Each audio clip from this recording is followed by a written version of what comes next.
Coming up, a special edition of USA Today's Entertain This. Adam Lambert burst onto the music scene in 2009 via American Idol. From his voice to his look, audiences were immediately captivated and opinionated about the then 27-year-old. Lambert finished second on Idol to Chris Allen, but his career was just getting started. The artist made headlines in 2009 for a performance at the American Music Awards that the Parents Television Council deemed indecent. ABC received about 1,500 complaints about the performance. The next day, Lambert's debut album, For Your Entertainment, dropped. It debuted at number 3 on the Billboard 200, and it spawned the platinum-selling hit, What Do You Want From Me? Lambert just released a new single with Sigala, You Make Me Feel Mighty Real, for Pride Month. He also has a nail polish line, and later this year, will hit the road again with the band Queen. But when we sat down here in our New York studio, we began with Broadway and his first hit single. Mr. Adam Lambert, thanks for stopping by. Thanks for having me. Great timing. I recently saw on Broadway Anne Juliet. Yes. The Max Martin musical. Yes. Which features What Do You Want From Me? It doesn't just fit. I mean, it is a pivotal. Have you seen it or not? I saw it in London and I loved it. It was unbelievable. It was like, it's like, you know, every song. And the audience was on their feet in every song.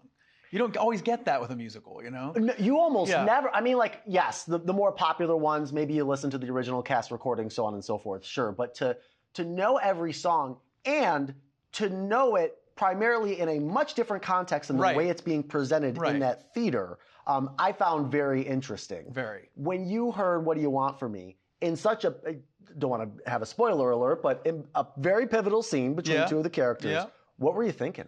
I was really flattered, you know. I was like, oh my gosh, this is so cool to be a part of this body of work. And I agree, like, that was the fun thing for me, was like, you know, a song would start and the whole audience would kind of be like, oh, that's funny that they put it there and that this is the context that they're giving you for this song. And very clever, very, very smart show. I did start to kind of go down a rabbit hole with What Do You Want From Me? And a couple things I had forgotten. I mean, I remember obviously coming out in 2009 and being a huge hit for you. I had forgotten that Pink had recorded it and that she had released it on her Greatest Hits album in 2010. Yeah, after mine. After yours came out.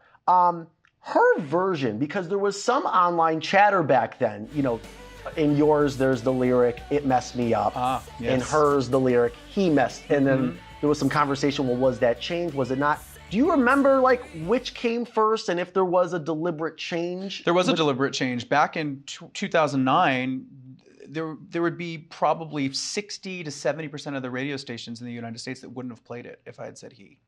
Wow. That's what we were dealing with. You know, it's interesting because when I came out onto the scene, it was a much different, atmosphere than it is now for music artists. You know, now you see a lot of queer representation in music and successful artists that are queer. You know, we have big hits by artists now, but back then it was sort of like this, like it was sort of unknown. No one knew if it would work or not. I think I had support, you know, from the various powers that be at the label and management. But they didn't have full control over the gatekeepers in the music industry, which at the time were really radio. And we wanted to go, you know, have this song really be represented on the radio because that's what made a hit back then. And it was like you can't hate the player, hate the game kind of a situation. You know, it was like sometimes you have to sort of take certain hits in order to get to the next level. And for me, it was more important for me as a queer artist to be able to say, look, I'm a viable artist and I have a hit song now and people love it and it doesn't matter what my sexuality is, it's about this great song. That was more important to me than making a point at the time. Very big picture. So you have no regrets over it at all. No, and I made some points elsewhere and got in big trouble for it, so.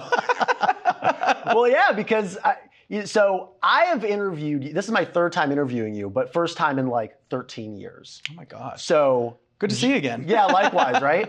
June of 2010. Yeah. You're in Scranton, Pennsylvania, as am I. I'm working at a top 40 station there, and you're getting ready to kick off your first ever headlining tour in Wilkes-Barre, Pennsylvania. And we chatted then. And of course, in addition to chatting about For Your Entertainment and the various singles, we were chatting about the 2009 incident, which you also recently chatted about with our David Oliver. And you had said that, you know, now you're saying that it was impulsive and that it had hurt a few opportunities that you had come to find out. Absolutely. That you had. But when we spoke about it in 2010, obviously you were a little lighter about it, and you had just said you were experimenting. And that's something that you had always done as far as your performances. Now, obviously, with all of the hindsight, are you still able to experiment in the ways in which you want to as an artist? For sure. I mean, I think things have changed drastically in that amount of time. I mean, that was like, what, 13 years ago? Things are really different. And, you know, society's different, culture's different, you know, the music industry is very different, TV's different, everything has changed. But at that time, there were a lot of boundaries that still hadn't quite, you know, been broken through. And, you know, that whole situation was on the AMAs, and I kissed one of my musicians and, you know, got a little raunchy with my dance moves with some of the dancers. And, you know, to me at the time, I was like, well, I've seen artists do this for years. I mean, you know, Madonna and Prince and all these people. But for a gay man who also had just come off of like America's Sweetheart show, right, it was like a shock for some people. And I think I wasn't fully aware of the weight of the repercussions of that situation. Now, in hindsight, being 2020, I can say, oh, now I learned in the years after that, like what that affected and how it affected things. But I'm also really proud of the fact that it created a conversation. I'm proud that we can look back now, and I have more support for it now than I had then, because people were like, wow, really? That happened? And you got slapped on the wrist for that? Really? Because back then, people were, you know, assumed that I would get slapped on the wrist. Now we're surprised by it. So, you know, hindsight's our best teacher sometimes. And it's something that I don't regret at all. I think maybe my timing could have been a little different. Maybe it would have, you know, worked out a slightly different way. But what was going on stage, to me, I had every right to do. Last part of the trip down memory lane, when I think back to June 2010 at that time, first of all, I had a crazy hairdo. So did I. Second of all, no, you were, well. I was flat ironed within an inch of my life. You thing going. Yes, you did. Yes, you did. I have the photo too. Maybe I'll show you. Anyways, I forgot that Orianthi was the opener on that tour. That's right.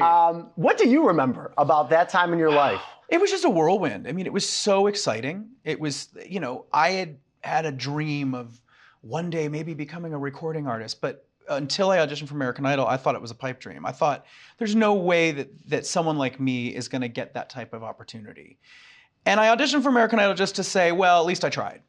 I didn't think I would get as far as I did on the show, and I was surprised every week. I was like, wow. So coming off of the show, there was a ton of hype. There was a ton of attention. There was this amazing album I got to make with a major record label and these amazing producers who I looked up to, and songwriters were contributing songs, like heroes of mine. It was like a pinch me thing. It was so surreal. But then, you know, there was also the flip side to it, and I think celebrity, when it happens to someone that fast, is overwhelming and strange, no matter who you are. I think the pressures that came along with making sure I delivered and I was successful and that I didn't let anybody down, including myself, those pressures were really intense. And I do think, like, I had some mental health struggles in the years following, just dealing with anxiety and stress. And, you know, also there was, you know, the whole experience of social media kind of coming up. Twitter had just started. There was the whole element of, you know, being sort of bullied online and people saying exactly what they felt, and that really affecting me, and it affecting my self-worth and my self-image and confidence. These are things that we're really aware of now, that we understand a lot more now. But I think in 2010, it was all sort of the beginning of a lot of that conversation. And I remember, like, 2011, 12, all of a sudden there was this whole anti-bullying movement. You know, there was like real accountability happening. And it was a short period of time that happened, but it was really beautiful. I think it did carry over. I think we learned a lot from that time, but the movement was so exciting. Right. I would like to think, as someone in the media, that we learned a little bit about that as well. I think so. About how, you know, not everything can be covered as just something frivolous. Like, these are real people, real lives who are impacted. You mentioned that you were dealing with some anxiety. How did you work through that? Well, I think at the time I didn't really understand that it was anxiety, like clinically speaking. I never really understood what it was. I would hear about people having panic attacks. I wasn't necessarily at that point. I wasn't having attacks, but it was like low-grade anxiety all the time. Being in my head, overthinking things, not being able to sleep, worrying about things. And I think in the past maybe 5 or 6 years, I've become more aware of what that is and what that looks like. I went to therapy. I did a lot of reading, and it really changed the way I approached life when I understood that was something that I could overcome, and that it was something that I wasn't alone in. One of the few things I feel like that has changed, and again, that was something that caught me off guard when you had mentioned that, was watching back to our interview in 2010, hearing you speak since then and speaking with you now. You do have this confidence about you when you speak about things. It's there. Whether it's hiding something else or not, it's there. Where does it come from? I don't think it's high. Yeah, I think maybe back in 2009, I think there was probably some guardedness going on. I was probably hiding more of what was going on under the surface. But I think that's the kind of the beauty of growing up a bit and, maturing is, I just turned 41 this year, and I feel like more clear on who I am than I've ever felt. The pandemic, obviously, really crazy time, but it was also a great time of reflection. And I got down to sort of what my priorities were and got clearer on that and was able to rethink sort of some of my big picture of my life and make sure that I had more balance, and I still work really hard at my career and I'm really dedicated to making art and music, but I'm also family, friends, a relationship. These things are really important to happiness. Well, because you're still it would seem very busy. Totally. With everything that you have going on right now. Is there one particular thing you're doing more of now, post-2020, that you weren't doing as much of pre-2020? Self-care. Knowing when too much is too much. Knowing when to kind of take care of myself. I think that's the big thing. Knowing when, okay, I need to take this day off and rest and relax and meditate on some level. I don't meditate traditionally, but find something meditative, do something for you. It's finding these ways of making sure that you don't let the hustle and bustle of everything overwhelm you or get the better of you. It's staying in the driver's seat, and it's such an interesting thing because it's this mix of being in control and also surrendering a little bit and not panicking if you're not in control. That's really important too. Difficult. That's very difficult. It is difficult. And look, I don't have it all figured out at all. I'm some days I'm a mess, but it's a work in progress. And the more I admit to myself that I'm doing my best, the better I am. Have to talk about the song "You Make Me Feel" that you did with Sigala. So I know it's really a new interpretation of a song that came out back in 1979. Yep. For you, whether it's Idol or whether you're performing live with Queen, whether it's high drama, whatever the case may be, you go into, you're reinterpreting and or covering a song. What does that look like for you? Do you have a specific process you go through or no? The criteria was really interesting because it was a mix of, okay, maybe it's an artist that I'm really drawn to, and then which song in their catalog would best suit me. And there was a few of those. I knew I wanted to do a Lana Del Rey song. I knew I wanted to look at something by Billie Eilish, by Pink, by Boy George. There were artists that I really wanted to highlight. And then, in choosing the songs, it was all about, is this a song I feel like I could have lived or that I've experienced in my life? Because obviously with the albums that I've put out in the past, those were songs that were created originally for the album, many of which written by myself. This was obviously doing other people's songs, but the creativity came in choosing the song and figuring out how to reinvent it and find a new way of interpreting it in the studio. And that was such a cool challenge. If I didn't feel like I could do something interesting and different with it, then it wasn't a song that belonged on the project.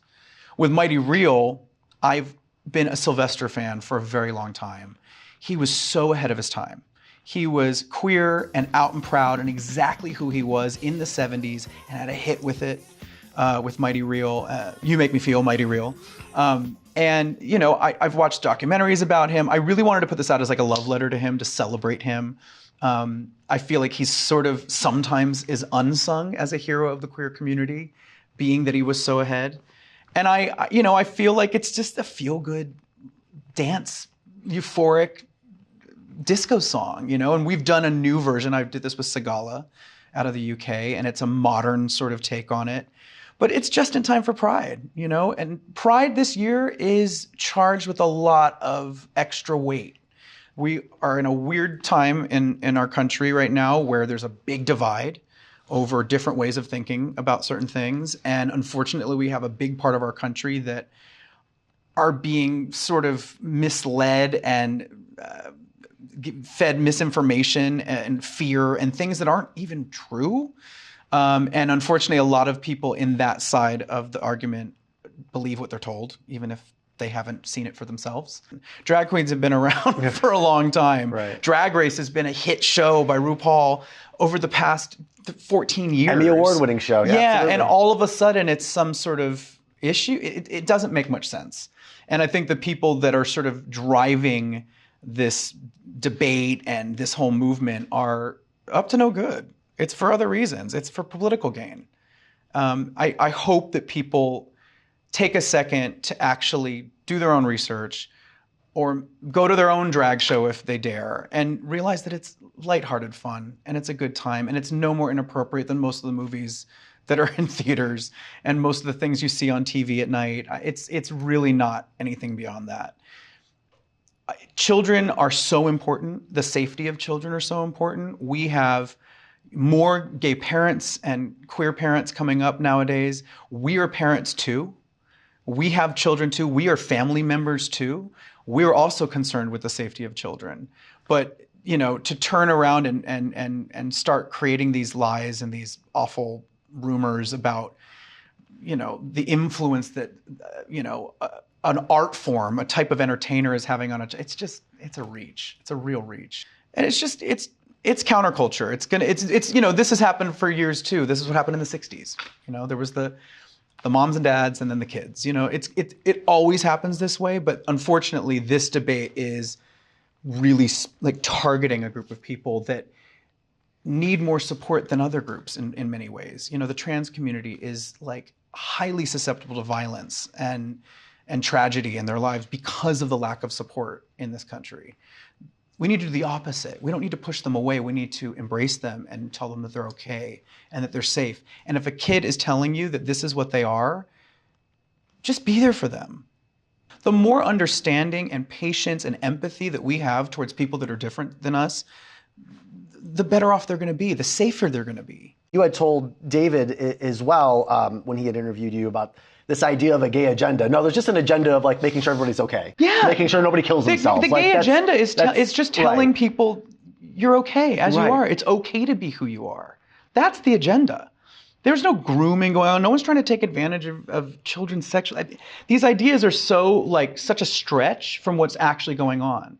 And, you know, I think the more parents educate themselves, the better parents they're going to be, the more supportive they're going to be. And you're not going to be able to say, you know, why are you, you know, saying something to my child that I haven't been able to say to them? Well, then it starts at home. Do your job as a parent and support your kid. We are already way over time. I have to add, but I just two more quick things because I didn't want to interrupt you because those were I'm not running for office, I promise. I was really looking for that exclusive, Adam. I guess I'm not getting it. Just going back to London Pride, have you been, I know you're going to perform this song at London Pride. Have you been before? I have been, yes, I was in town for London Pride once, and I had so much fun. And I'm really honored to be their headliner this year. Mighty Real is just it's an all-encompassing message of just saying love is great. And love is endless. There's no limit to love. It is infinity. And we can all just love. And it's a very, you know, that sounds very idealistic, but truthfully, when it all really boils down, that's the problem, is just loving thy neighbor, you know, loving each other. That's all it takes. How's the musical coming along? The musical's amazing. I'm still kind of keeping the story and sort of the meaning of it under wraps because it's a long process. It takes a while to develop it. You know, you want to make sure that it all is really good, you know, and that's a process. It's slow, but I'm working with an amazing playwright here in New York, amazing team of people that are helping me put it together, amazing co-writers. And I think it's going to be something really special that reflects a lot of what gets me passionate. Getting ready to go back on the road with Queen. Yes. Was it always like meant that you would last this long with them, or was this just supposed to be like a one-off, maybe a mini tour, and now it's turned into something else? Yeah, I think back in I think it was like 2012, 2013, we first did something together. It was like after my first sort of chapter with my first album, my first solo tour. It was performing on stage at the EMAs for MTV, and they were going to do a medley. They wanted me to sing with them. We had met on the American Idol finale, and I was like, of course, I would love to do that. I mean, you're Queen. This is such a big honor. And I had a blast with them, and we just connected, and it just felt good. And so slowly but surely, just more opportunities came up, and it just kind of kept gaining momentum. We did our first world tour starting in 2014.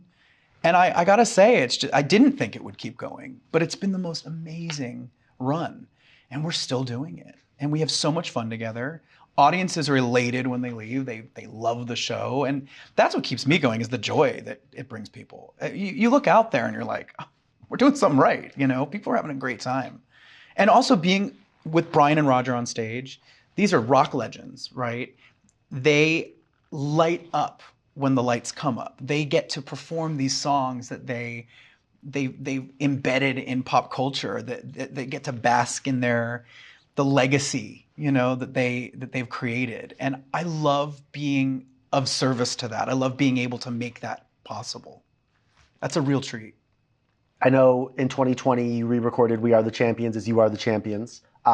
Any other plans to get back into the studio with them and maybe record whether it's original or not? I don't know. It's funny. It's like we always get this question from, interviews, but we haven't really had anything that's really sparked that motivation yet. It's like a never say never situation. I mean, it really could happen.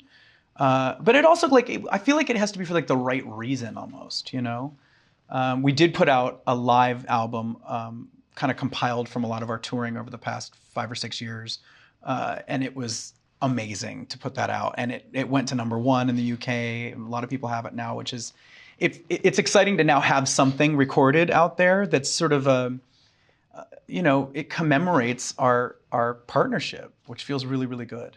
And that's to me, that's kind of what it is. It is a live collaboration. It is me as their guest, singing these incredible songs that Freddie Mercury made famous with them, and allowing them to hit the stage, giving, they need a singer, so I'll be their singer, letting them do their thing. And yeah, it's a big honor. And that's what it is to me. And I don't know if it means that, if we did something new, I don't know if we would call it Queen, because to me, in my mind, Queen is the original 4. Do you know what I mean? Of course. Yeah. All right, we are officially 10 minutes over. Adam Lambert, thank you so much for stopping by. Thank you. And congrats on the new single, and good luck on tour later this year. And buy my nail polish. Oh yes, and congratulations on the new nail polish line. It's so much fun. I like to do myself up and paint my nails and do makeup and stuff. And I have so much fun getting dressed up, and I've always wanted to put out stuff that I use as well. And so hopefully this is the first step in hopefully a long line of products and colors and moments that people can experience. Well, again, congratulations. Thank you. Queen and Adam Lambert's North American tour kicks off in Baltimore this October and runs through November, wrapping up in Los Angeles. And Lambert's latest album, a collection of covers called High Drama, is out now. Thanks for watching this special edition of USA Today's Entertain This. Here in New York, I'm Ralphie Aversa. Hey, thanks for watching. If you like this video, check out these other videos from USA Today Entertainment to stay up to date on all of the latest celebrity news.